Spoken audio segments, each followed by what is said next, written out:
Shalom shalom muraho muguwe neza n'amahoro aho muherereye mumeze neza. Hama nanje nitwa Shanera ndi umurundi kazi ndaha mu bihugu by'Abarabu. Nanifuje kubatura ikibazo fisi.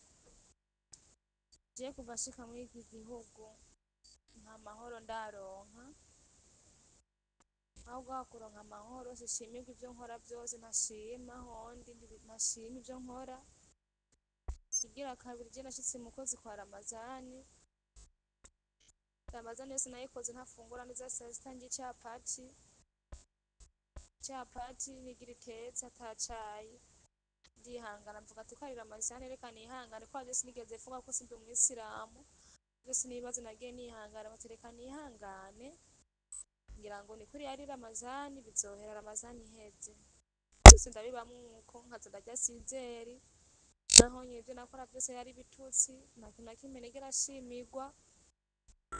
Agacata kakaca mbeshera kuri ofisi katanu kintu na kimwe nkora, gusa muko kwezi kwa Ramazani kose ntiyigeze abarondera. Aho Ramazani iherereye rero vyaganguye, bimaze kugangura fungurira icapati kigaragara atacayi, ivyo bita kamangwa na makube kama ari kube sinumbazi ngo je ndavyita ko ari icapati. Bishize akamuto duharage naho ni nk'ikiyiko ampa, bishize akampa amagi nampa amagabiri atetse ni icapati imwe. Aho ni mu gitondo ngiyo nyene, saa sita nkasubira icapati rigaragara n'ibintu umenga ni ibikarango. Aho indya ziruzuye, kira cyose kirahari, nta kintu na kimwe kibuze, ariko sinemerewe gufata ngo nteke fungure. Nukuvuga ntoye ikintu adahari ngira ngo aza yabibonye, aza yarunguye asha hako no kunkubita. Nukuri ndabinginze bantu b'Imana murabica mwofasha. Ubu indya fungura nizo, n'ubu va mu gitondo ntanja ndashira ku munwa niyo capati nyene, n'ivyo bimenga ni ibikarango n'amazi, nizo ndya fungura. Ubu aho ngeze na esitoma amaze kwizinga, inzira n'akantu nkaca ndaba n'akazi nkora, muga akaguma avuga ngo nta kazi mfise nkora, ngo nirirwa nicaye, biranahemba na wifi akayinyaka. Kuva nshika simva mu gikoni, nguma nicaye mu gikoni, haba ndavuga ati ko bagiye gukora akazi reka nduhuke nk'isaha imwe, ndindire akazi kaboneke kandi nkore, jewe nikirimo nguma nicaye mu gikoni. Ndara muri saro, nta cumba ciwanje bampaye, nguma ndara muri saro. Nukuri ndaremerewe bantu b'Imana, mukozi w'Imana ndaremerewe aho ngeze, nimurabe ico mwofasha, ego muzaba mukoze cane. Ibitutsi vya hirya no hino nkabura aho abikuye, nkabura ikintu abikuyeko. Umwana nk'ubu je sinja muri iyo saro yiwabo sindayijamwo, umwana yakora nk'ikintu nibereye mu gikoni simba ndiko ndabibona, nije ndagicokorerwa, nkabura icancokoreye nkabura, sinemerewe kuja muri iyo saro yabo, nemerewe kuyijamwo ngiye gukubura no gukoropa. Nta kindi kintu nemerewe kugira muri iyo saro yabo, no kuharyama gusa ijoro. Saa 11 abamvyuye, ndyamye nka saa 4 saa 5, saa 11 abamvyuye ngo nkore isuku. Byukuri ndagowe, ndahagorewe hano hantu. Yofuma afata nabi mugabo akamfungurira nkafungura, nkumva ko ndiko ndafungura basi. Nta kintu kibabaje nk'inzara uriko ukora akazi. N'umuyede ari umuyede arafungura, ari umuyede wo mu Burundi akorera amahera, ndetse n'abino ndazi ko bakora bakafungura. Nukuri ndarushe nukuri murabe ico mwodufasha muzaba mukoze. Nukuvuga je naje mu kwa kabiri itariki 18. Itariki 18 ndakora ndazikwiye, itariki 18 aca arampindura ngeze aho mpembwa, ngeze ndamusaba umushahara aca ambwira ngo ndindire ngo nzompembwa ngo itariki 1, ngo ntigikunda kampemba itariki 18 ukwezi nagukwijije. Ivyo ndabibamwo uko ndavumiriya hose, sinafungura neza, narihangana nkavuga ati ngira ngo ni Ramazani barimwo, Ramazani niyahera ngira bizohera. Nashobora kwirirwa icapati, nkasubira kurya sizeri hafi saa moya, mu gitondo nariye icapati. Nkihangana, nukuvuga yuko nukuri je nubwo atonshimira mugabo akangaburira, hama nanje nkamukorera akazi kiwe ntuje ata ngorane n'imwe, mugabo areke kundya umutima no kuntuka buri mwanya, yani ibintu nk'ibyo no kumbeshera kuri ofisi mu Burundi atakintu na kimwe nkora, numva n'ikibazo cyane nanjye ubwanje sinumva ko norohewe. No kuri ofisi nagitanze nakimwe bageze banyishura mu Burundi nakibabwiye kuri je ndinze mvuga ikintu bakingeze ahantu banashavuye kiba kingeze ahantu nakonamye niwe nk'ubu nogwino jewe kubera inzara nkora iki n'ukuri niho nashakishije inimero zawe ndazironka kugira ngo umuntu abarize n'ukuri muzamukoze bapfume bampindurira iyindi nzu muzamukoze n'ukuri. Naje mu kwa kabiri ni ukuvuga ko amezi abiri ndayakwije mugabo bivanye n'ukuntu baciye bampindurira itariki zo guhembwa umva nzoyakwiza ku kwezi guheze nzoyakwiza ukwezi guheze ndacari mushasha bivanye n'ibibazo rero ndiko ndahura navyo biko bintera kubarondera kugira mugire ico mumfasha muzoba mukoze. Ni ukuvuga yuko jewe ukuntu mfungura ngaha reka ndakubwire nuko bimeze. Abakobwa biwe baza ku munsi wa gatanu, umunsi wa gatanu niho bateka ifungurwa, kuwa gatanu kuwa gatandatu baba bagiye, n'igihe bisha bakaza kuwa kane kuwa gatanu kuwa gatandatu bakaba bagiye, aho niho mfungura indya zo mu nkono nkumva ndariye nyene numva nyene ko ndose inguvu urumva. Ikindi naco kigira kabiri bamaze kugenda indya sigara mfungura nivyo izo capati n'iryo gi ritetse nta cayi ntaki yani n'amazi yonyene n'amazi. Rero kubw'ivyo namye nsaba abantu ndabibwiye abantu benshi ndakibwira kuri ofisi aho naje mva kuri ofisi mu Burundi numva nta kintu na kimwe banyishuye numva ndababaye rero abagenzi barambwira ati wewe ko vyanse ko bakwishura kuri ofisi iwanyu wo mu Burundi raba ukuntu woshakisha nimero yiga mukozi w'Imana Daniyeli akigufashemwo. Ndavuga ati nta nimero yiwe mfise nimuyindose muzamukoze. Rero je gihari nashaka nukuri yofuma afata uko agomba mugakandekurira nkafungura akambwira ati teka ifungurwa ufungure nta kibazo na kimwe mugabo nkabona yuko ndiko ndafungura nkakora akazi kiwe ndyohewe ata kibazo na kimwe mfise n'inguvu. None mukora akazi kiwe gute ata nguvu wombwira nkizo ari ifungurwa zo gufungura vraiment umukozi agukorera kandi indya zihari buri gihe nzoza ndarya ifungurwa zifashe mu nda ariko abakobwa biwe baje nukuri birangiza ahantu ndavuga ati rero ko kuri ofisi base kunyishura reka ndagiture wewe numva ico mwofasha je gusa ikintu saba nukuri ico saba nibampindurira inzu nta kindi kuko numvise ko hariho ngeso y'uyu mumama ngo niyo ngeso yiwe niko ameze nofuma mpindurirwa inzu nkafuma nja gukorera ahandi hako nobaho nabi.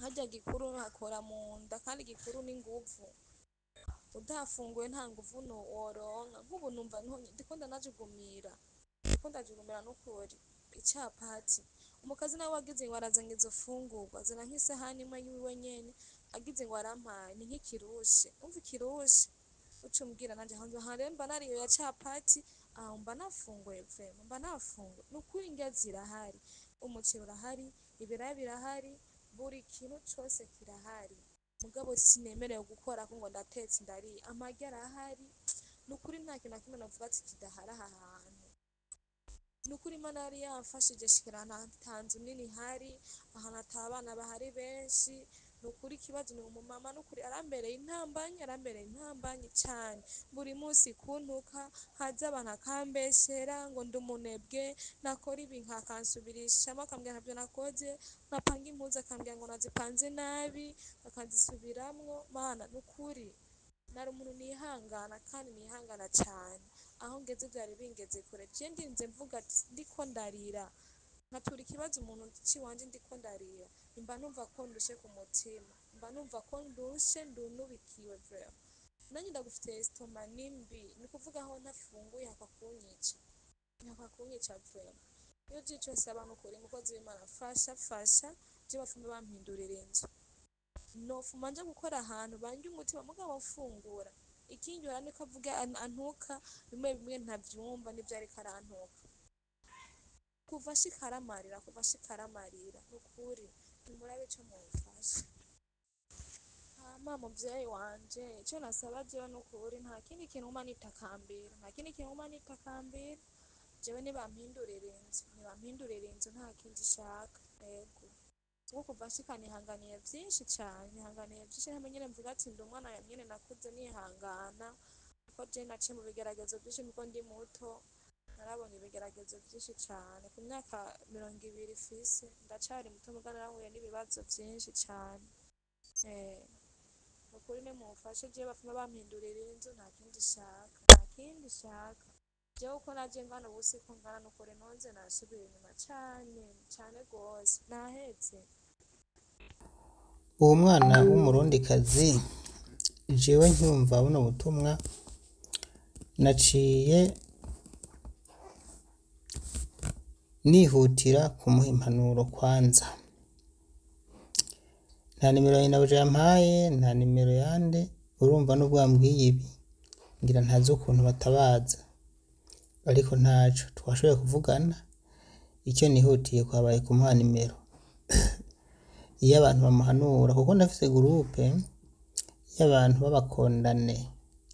Iyo numvise umuntu afise ikibazo nk'iki, ca mbere n'impanuro, aho hantu hari hinja ego ziriho, ntibaziguha oya, urazibona urateka ego canke sinteka. Ivyo nivyo bintu vya mbere mperako. Ibi na ofisi iravyigisha. Uri ahantu uteka ntushobora kuvuga ngo wabuze indya, oya, zibe zije ku nguvu. Bimuduguye we nyene ahitamo kugusubiza kuri ofisi, akujanye kuri ofisi akwagiriza ngo wariye, bavuga ati nari bamujanye ntarye. Ikintu kimwe gusa, ufise isoni canke ubwoba urapfa, kandi ngaho Daniel ntagukiza. Uko niyo nomwandikira nyuko buja, niyo nomvugisha, hari uvyumva hari utavyumva. No kuvuga ko hariho ibintu nawe ubwirizwa kwibako. Icyambere araguha injuka zanka, muntu nkurikiye ngaha mwarabu si sosi nyoko, aguha indya zidakwiye zanke, mubwira ati izi ndya ntizimpaza, narizi sinokora hakora munda. Daniel acamwandikira message amubwira ati ibintu bimeze uku nuku. Umugabo urumva ko jewe nje nsongera kuvyo we wakoze, ariko wewe yaguhaye ubusa uraburya, canke wewe ntiyaguhaye na kimwe, wewe urihangana. None gabasha mwarabu ko ari igikoko atari umuntu, Daniel azomwumvisha gute ko izo ndya yaguhaye zitaguhaza kandi wowe ubwawe wazishimye? Barundikazi munkurikiye, icyambere tsinda ubwoba, tsinda ishavu, tsinda isoni, kuko mwebwe mufise umuco mwiza wo gutekereza, kubaha. Mwubahe mugabo bigeze kuntu ubwira tumva mabuja hano uhagare ku maguru abiri, umukorera ikintu atari yiteze, umbwira tumviriza ntariye sinkora, ubivuge wiyaranje, ubikore nk'umuntu yangoye urumogi, ubikore umukorera ikintu atari bwigera abona, umbwira tumviriza ibindi bintu byose no vyihanganira, nyine wihagarareko. Mugabo kujya sinshobora, kunkubita zishobora kuvyemera. Hanyuma urabe yuko ivyo bintu bidasha bihagarara. None araja kwimyinjya uratekereje, aragukubise uteze amaboko, yobora guma gukubita. Ubwo Daniel bazamwandikira message ngo amubwire ngo kumukubita, oya, jewe nza mbandaniriza kuvyo we wakoze. Barundikazi, tsinda ubwoba, cubwenge, abo barabona cyo bazobakira. Ariko nimwagira ubwoba, Daniel nacyo azobafasha nukuri. Je ndagerageza ivyo nshoboye, ariko sinshobora gutsinda ubwoba bwanyu mu kibanza canyu. Bisaba ko mwebwe kubera ko dufise umuco wo kubaha no gutekereza, mugerageza nyine mugatimba. Kuko ako kantu utagashoboye nukuri, nimba ukiri mu Burundi udashoboye gutimba, uragomba wigumire mu Burundi.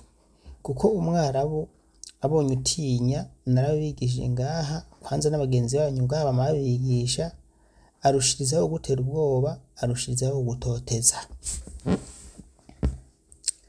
Wewe Kanagara, umwereke ko utaje gukina, umubwira ati madame jewe naje gukora, umva shaka uvuge mu Kirundi, mbeko muvuga egamwe mutinya kuvuga ngo nta cyara bumuzi, mubwire mu Kirundi aravyumva n'ukuri, mubwire ati madame je naje gukora kugira ngo nge ntariye sinkora. Ashavuga ati yampaye isukawe avuze Kirugani, aravuga ati karamushono ati jewe ntarobo sindya sinkora. Aca gufata amajwi agashonika kuri office, atari karantuka bagaca bumviriza uriko uravuga madame jewe ntarobo sindya sinkora, bashamusigurira bavuze ngo eta mugirimo agongura umusazi, cumbwiye ati yana mugirimo ntaro sinjya sinkora. Aca gufata amajwi agashonika kuri office audio, tega ariko arantuka ariko avuga ntaro sinjya sinkora. Bashambwiye ati none madame uri kumukoresha utamugaburiye, avuze ngo ataro sinjya ntakora, byumvikana ko utamugaburiye tayari ntubuhejeje aka kantu mukabiki. Nta mpamvu ngo nta cyarabunzi ngo nta kinzi, birumvikana cyuzi, ariko ihagarare kuvuge Ikirugani Ikirundi, hamaza kucyumva akavuga ati karabaye umukobwa harababye, ariko avuga ikirimi cy'iwabo. Ibintu nibiki nukuri kw'Imana uzubikotra uvyujya mu gutekereje akaguha iki gikupsi, icyo cyete igikupsi ukakijya ni capati kimeze nk'icyapati kimaze amezi n'amezi baragikoze, kimeze nk'igikoko igikohwa nimba bamaze kubona nacumbye ubwari bw'ibigori, ni kiba iyo bacumbye ubwari bw'ibigori hanyuma kigasigara mu isafuriya, ni iki bamuha bakamuhana, umve nta n'icyo bamuhana kwanza ubona ko kibaye cyonyine. Ibi bintu ntivyumvikana. Umubwira ati jewe utanga buriye sinkora, none uremeye heze ukwezi kumwe amezi 2 vraiment arakiguhaye amezi 3, none ntaca abona kutajya vyanka umunsi wa mbere umunsi wa kabiri ucyashika mbo ntacyo ushobora kuba atavyo waruzi dada uyu munsi urabimenye, ejo mu gitondo vyuko kumubwira ati mabuja jewe ntariye sinkora. Uyu muntu ndiko ndabwira ibi bintu mwabantu mwe namushize mu bakondane ati ni mumumbaririre mumunyigishirize ndabe yuko uwo mwana yoca ubwenge. Ndizera yuko aho namushize bamucishije ubwenge, jewe nako ntagira kugira ngo ndabe yuko abana b'u Burundi bokoroherwa, nako ntagira kugira ngo ndabe yuko aba bashiki banje boronka ubuzima. Nuru rugamba nukuri Imana idufashe bamenye kwihagarara, kuko umuntu atagaburira kandi afise injya. Je arabona genda vugira mu nyuma gashavuga ngo urumva uje nabo ngende amahango bikwiye ngo ntiyavuga ntibikwiye ngo none uvuga ngo ntibikwiye nkandi nkasanga nivyo, none kwa mubusa ntavuge yarabishimye azi ko yabishimye. Ubundi yambwiye ngo aragwaye ngo ngire mfe, acha mufata video arambwira ngo none we nguvuga ngo aragwaye ngo hera bari karakora, nanje tari karandara ngo la ngo la ngo muragwaye ntakora. Naciye numa wewe uragwaye uri kurakora, aca mbwira ko ukomeye wewe wumvise ugwaye curyama hasi uzuhe mudashikana unihira ndapfuye wigira ibintu bitabaho, urumva ugorora amaguru, urumva ugorora amaguru koma induru, izina ry'Imana yobora kujana kwa muganga mugabo uravuze ngo ndakwaye bukebuke ugaca umukora akazi habwe ati tal ukagenda wiruka ngo uri kuri yaranja ngo uri kuri igora siso sinyoko mukumwereka kugwaye pfa utarapfa ipfishe wisigariza utuguvu. Abantu bagiye umva ibintu ngaha baraciye ubwenge, ego murakoze. Ingorane zanyu ntimuzi kumviriza audio ngo muyimare, nkaho uzosanga ibi bintu atawuvyumvise bamwumviriza iminota 2-3 bagaje bisigiraho ngo twahejeje. Sawa.